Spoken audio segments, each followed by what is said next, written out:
Elle nous permet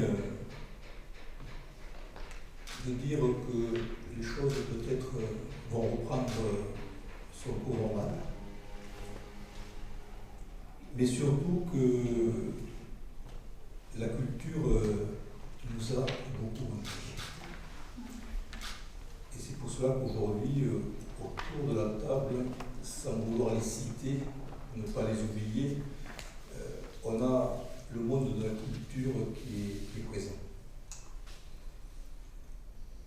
Nous présentons aujourd'hui la nouvelle édition 2021 du Festival Nava et nous sommes un peu comme la Belle au bois dormant, c'est-à-dire on se réveille après un long sommeil. Et j'ai envie de citer la phrase de la chanson d'Aznavour: viens voir les comédiens, voir les musiciens, voir les magiciens qui arrivent. Et c'est avec une certaine émotion aujourd'hui à Limoux qu'on se dit, ben voilà, on était tous comédiens, auteurs de théâtre, metteurs en scène, un peu claquemurés dans nos maisons, dans nos demeures.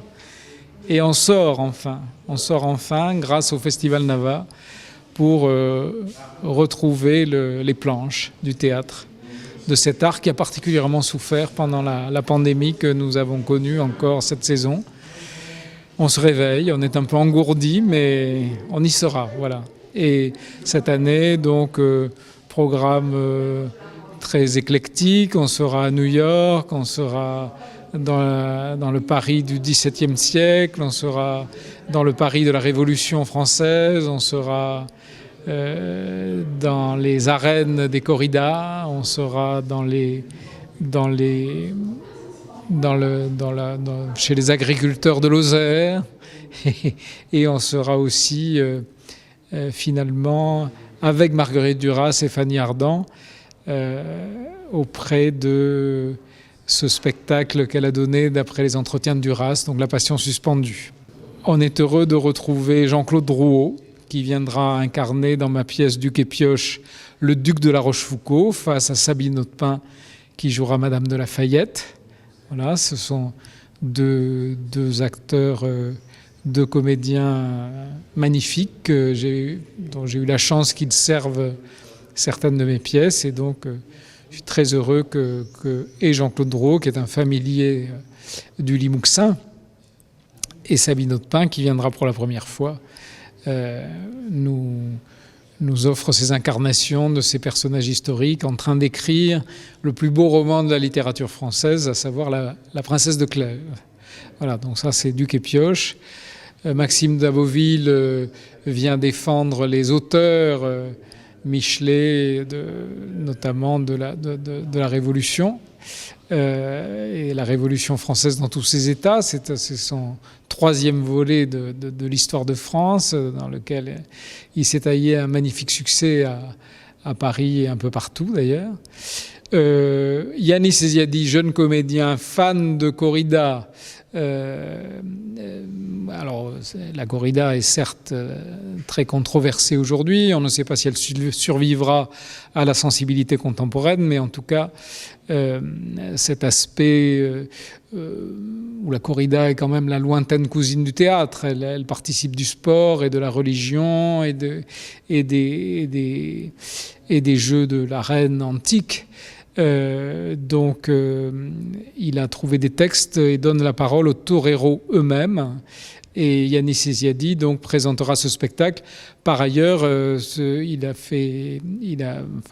a écrit un grand article qui paraîtra dans le Causeur du début juin. Donc, un numéro spécial sur la corrida, les pour, les contre, évidemment.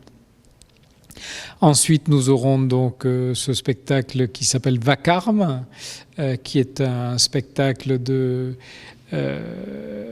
écrit par François Perrache, auteur tout à fait intéressant aujourd'hui, et qui a écrit un magnifique texte, là aussi, sur la détresse des agriculteurs en France aujourd'hui. Voilà, donc à travers 3 générations d'agriculteurs. Et c'est un texte qui nous a beaucoup plu. Moi, j'ai mis sur pied un prix de théâtre qui récompense la meilleure pièce de l'année, qui s'appelle le prix Café Beaubourg, avec le Café Beaubourg et Monsieur Coste à Paris. Et donc, nous avions sélectionné ce texte, c'est comme ça que je l'ai découvert, pour notre prix Café Beaubourg 2020 qui n'a pu être remis en raison du Covid. Ce sera donc un rattrapage de le présenter ici à Nava.